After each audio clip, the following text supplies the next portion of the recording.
2831. 2831. Oh.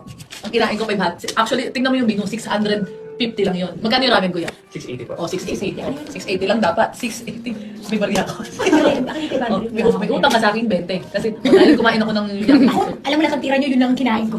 Oh, dahil nanghihinayang ako, eto ako hindi mahalat. Dapat pala kapag kakain Bobo kasi hindi nalo. Ikaw yung bobo, ikaw yung huling kumain. Dapat sinabi. Ang dami kasi inikutan, tatlo. Oh, sige, dahil yung mga Walang lasa. Sabi ko, pag parang maalat na sabi niya, ay, hindi ko nakalo. May ano ba daw dapat yun? Ay, hindi kasi Alam sa mo, tayo atin. kumakain sa mga ganito. Hindi kasi naturo, mali din sila. Hindi sila. O 1,000 sa akin kasi nga. May ano ba ramen isa? lang talaga, hindi ko pa naubos. Ano ba sa credit card? Wow! Hindi ganun ka. Wala akong gano'n, ayoko na ng utang. Never ako nang kuya, Diyos ko. Ay, may dala pa siyang card o ano. Wala akong card. Handa na po, ma'am. Handa na po tayo. Akala niya may yaman kami. May pa-swipe siya. Wala akong ganito. Wala akong kasi alam, nagiging pati kami. Discount naman po. Sige, wallet ka wala. Ako may wallet ka lang. Sige, tinatulong. Ikaw. Wala kami wallet. Iyan mo na nga doon sa ano. Anak ba kayo maiwan ng kayo ha? Thank you. I hope nag-enjoy po sila. Super enjoy. Sobrang saya.